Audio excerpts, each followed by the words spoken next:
Former Kaduna State Governor Nasir El-Rufai has been in detention for over a week now, and concerns about his well-being have escalated sharply. As the Yoruba proverb wisely puts it, a child who is carried on the back does not know how far the journey is, but when that child begins to show signs of distress, everyone around starts to pay closer attention. According to details emerging from his close associates, the former governor voluntarily honored an invitation from the Economic and Financial Crimes Commission on February 16, 2026, and has remained in custody ever since. What began as a routine appearance for questioning has stretched into 8 full days of detention.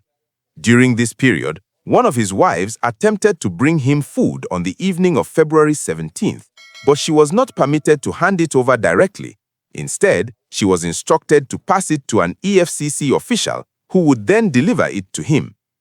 The situation took a more worrying turn overnight on February 18th, when El-Rufai reportedly experienced an episode of nose bleeding while still in custody.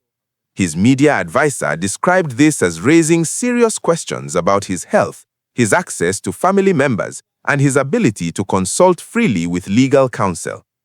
That same night, he was transferred from EFCC custody to the Independent Corrupt Practices and Other Related Offences Commission without any prior notice given to him or his lawyers about the move or the reasons behind it.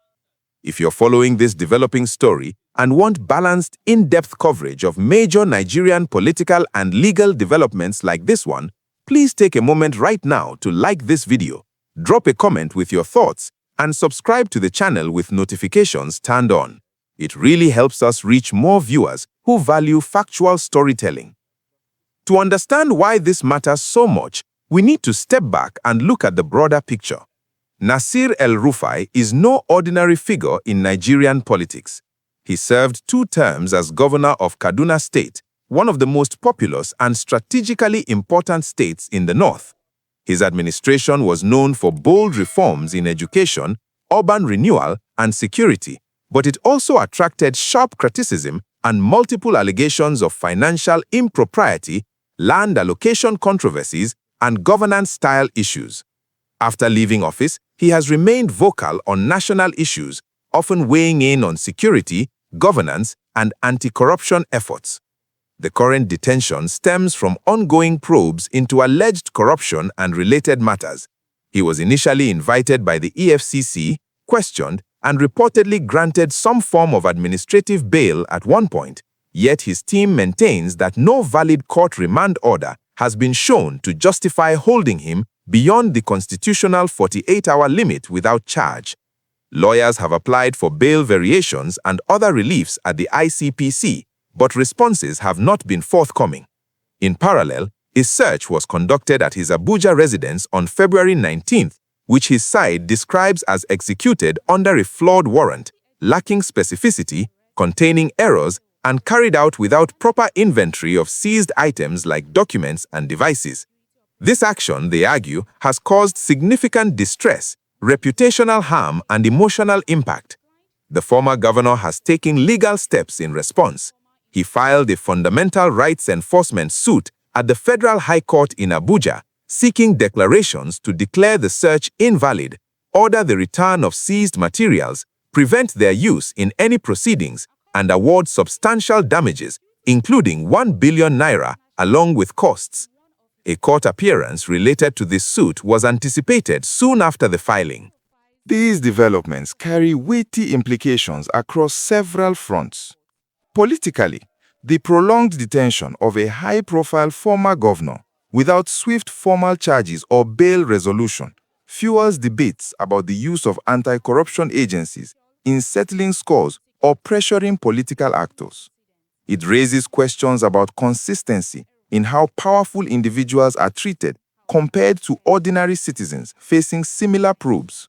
Socially, it highlights ongoing concerns over detainee welfare, family access, and humane treatment in custody, issues that resonate deeply in a country where many families have stories of loved ones held in difficult conditions.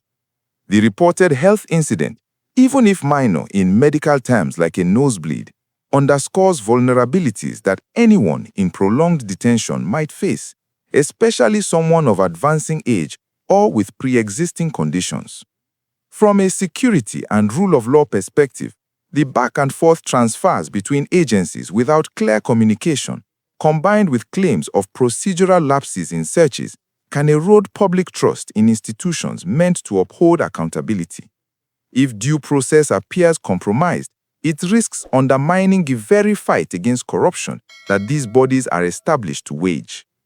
Public reactions have been mixed and passionate.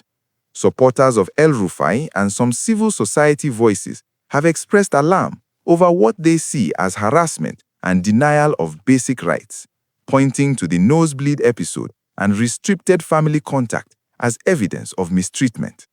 On the other side, critics and commentators have dismissed the health concerns as exaggerated, arguing that a nosebleed is common, especially during dry seasons, and does not warrant immediate release. Some have referenced past governance controversies in Kaduna to suggest that scrutiny is overdue. Others note that millions of Nigerians endure far worse conditions in detention without similar attention, highlighting perceived double standards. Looking ahead, the coming days and weeks will be critical. The fundamental rights suit is moving through the courts, and any ruling on bail, the validity of the search, or other reliefs could shift the dynamics significantly. El-Rufai remains in ICPC custody as investigations continue across agencies. Whether formal charges are filed soon, bail is granted, or the matter drags further will depend on judicial decisions, agency actions, and possibly political considerations. The court has already scheduled proceedings, and the public will be watching closely for signs of transparency and fairness. What do you make of this situation? Does it point to genuine accountability efforts, or does it raise red flags about process and rights? Share your views in the comments below. We read them all, and they help shape future discussions. If this analysis helped you understand the layers involved, give it a thumbs up, share it with others who follow Nigerian politics, and make sure you're subscribed so you don't miss updates as this case progresses. We'll keep monitoring developments and bring you the facts as they emerge. Thank you for staying with us through this detailed look at a story that touches on justice, power, and the rule of law in Nigeria. Stay informed, stay engaged, and we'll be back with more soon.